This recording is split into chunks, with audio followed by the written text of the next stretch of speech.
Je vous salue, je vous souhaite une bonne journée.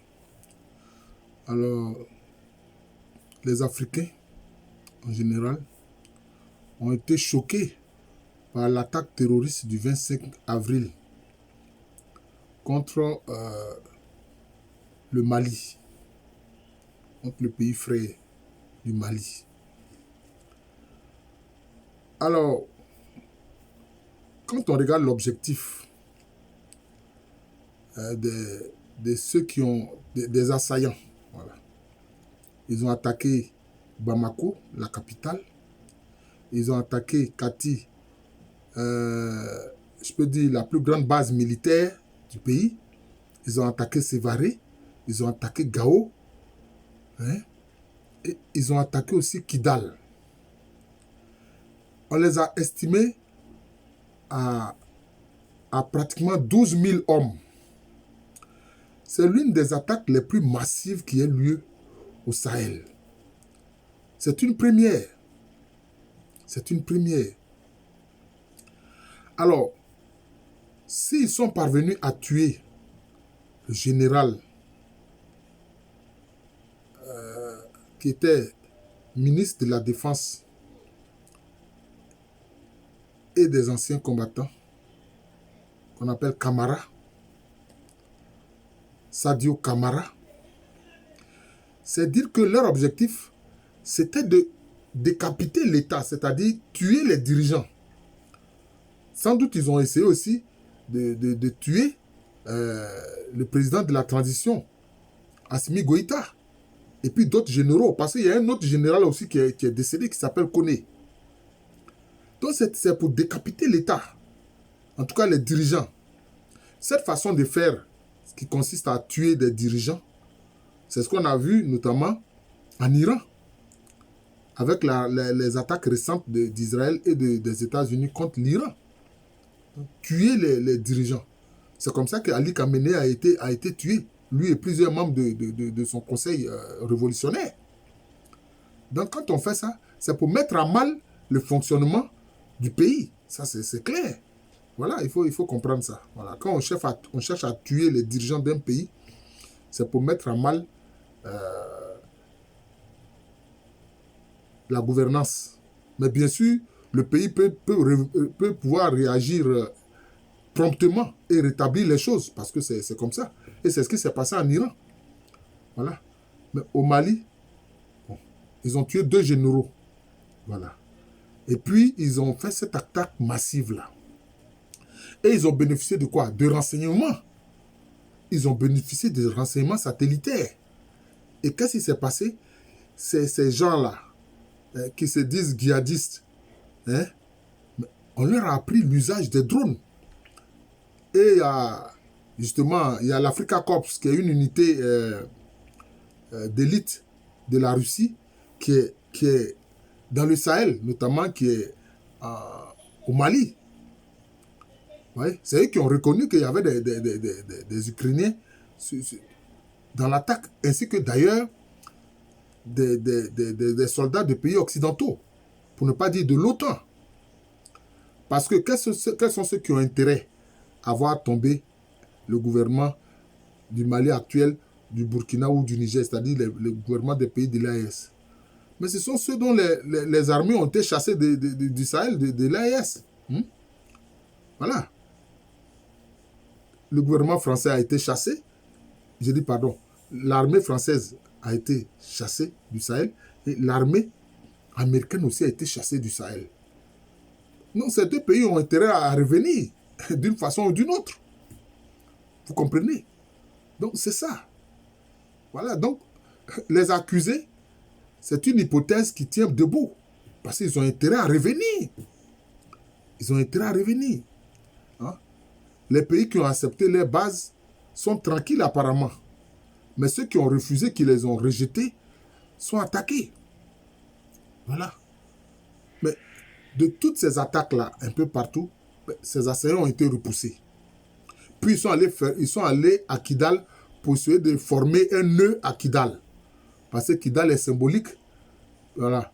Puisque le prétendu Front de libération de l'Azawad, voilà, voulait encore faire de Kidal un verrou comme ils l'ont fait pendant plusieurs années dans les années précédentes, avant que le gouvernement d'Assimi Goïta ne se mette en place. Vous comprenez? C'est cela. Maintenant, près de 12 000. Et malheureusement, ce qui fait mal même là, c'est qu'il y avait de nombreux enfants soldats dans l'attaque. De nombreux enfants soldats. Oh, Seigneur Dieu d'Abraham. De nombreux enfants soldats. Ainsi que des femmes. Ça, c'est encore nouveau. C'est encore nouveau. Mais moi, je pense que ça, c'est le grand barreau d'honneur de ceux qui veulent faire plier les États de l'Azawa, les États de l'AES. C'est leur grand... Je peux dire que c'est ça, c'est l'un de leurs grands barreaux d'honneur. Mais parce que, après cet échec, parce que qu'est-ce qu'ils ont fait? Ceux qui sont allés, ces assaillants qui sont allés se fixer à Kidal, mais ils essuient des bombardements sans cesse, de missiles et de drones. C'est sûr que s'ils ne se rendent pas, ils vont être totalement éliminés. Vous voyez? Éliminés. Et on sait que ces assaillants, ils ont pu venir ainsi parce que ils ont eu, je peux dire, comment je peux dire ça, le soutien ou l'indifférence apparente devant ces terroristes de l'État algérien, du président Tebboune de l'Algérie, et puis, ainsi que de la Mauritanie. D'ailleurs, il y a le gouverneur de la région de Mauritanie qui fait frontière avec le Mali, qui a fait une déclaration très grave, alors que lui n'est qu'un gouverneur, il n'est pas un membre du gouvernement. Il a dit que oui, que des soldats maliens ont traversé la frontière pour attaquer justement les terroristes qui ont essayé de traverser la frontière, qui sont allés du côté de la Mauritanie. Et que si c'est ainsi, la Mauritanie va déclarer la guerre au Mali. Mais lui, il n'est qu'un gouverneur. Il n'est pas un membre du gouvernement. Et ça, je trouve que cette déclaration est très grave. Parce qu'effectivement, certains terroristes sont allés se réfugier en Mauritanie, comme en Algérie. Bon, maintenant que près de 12 000 ont échoué, que parmi eux, des milliers ont été éliminés, quelle est la suite? Quelle est la suite? Est-ce que maintenant, l'Algérie et puis la Mauritanie vont venir maintenant à visage ouvert pour faire la guerre au Mali? Mais ils auront affaire à l'AIS. D'ailleurs, les unités combattantes à Kidal, mais ce n'est pas seulement l'armée malienne. C'est vrai, il y a le soutien de l'Africa Corps, qui est une unité d'élite de la Russie, mais il y a des soldats burkinabés et des soldats du Niger.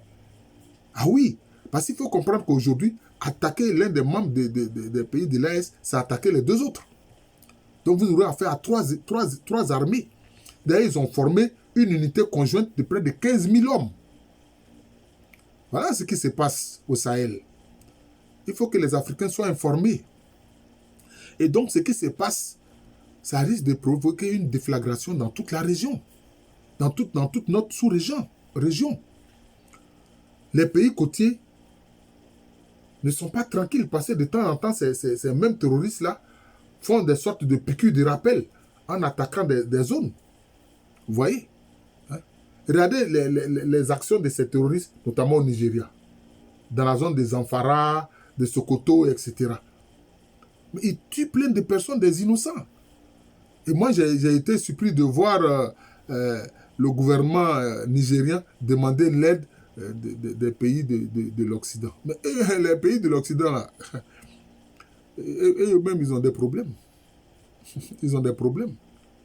Parce qu'on sait aujourd'hui que les pays de l'OTAN, les réserves de munitions, là, sont fortement amenuisées. Donc, ils ne vont pas venir combattre pour vous. Et puis, ils ne viendront pas combattre pour vous, les Nigériens. Jamais.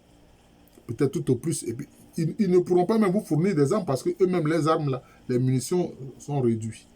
Voilà le problème. Voilà. Parce que le gouvernement actuel du Nigeria, de Bola Tinubu, ne fait pas ce qu'il faut pour combattre, franchement, ces terroristes-là. Voilà. C'est ça le problème. Voilà. Ils s'en prennent à des écoles, ils s'en prennent à des femmes. C'est terrible. Ils tuent des gens comme ça, des civils. Ça ne peut pas continuer. Voilà. Mais on voit bien que ce sont les gouvernements de l'ES qui combattent franchement et frontalement les terroristes. Et ils accusent notamment les pays de l'OTAN d'être à l'origine, notamment principalement la France et les États-Unis. Ils les accusent, ça, ils ne s'en cachent pas du tout, ils les accusent directement. Donc, présentement, c'est ce qui se passe. Voilà. Mais je pense que après, je peux dire, l'échec d'une attaque massive comme celle à laquelle on a assisté le 25 avril, qu'est-ce qu'ils vont faire? Qu'est-ce qu'ils vont faire? Est-ce que les soldats même de l'OTAN vont venir sur le terrain? Ça, je crois que le président du Burkina a dit qu'il les attend de pied ferme. C'est ce qu'il a appelé l'hiver noir. Il les attend de plus ferme. L'hiver, ça concerne des gens qui sont des pays où il fait froid. Noir, parce que c'est le continent africain. S'ils veulent venir mener cette action-là, bon, ils auront affaire aux trois États de l'AES qui ont aujourd'hui, comme je l'ai dit, une unité combattante coordonnée de 15 000 soldats. Ils peuvent accroître quand ils le voudront. Voilà.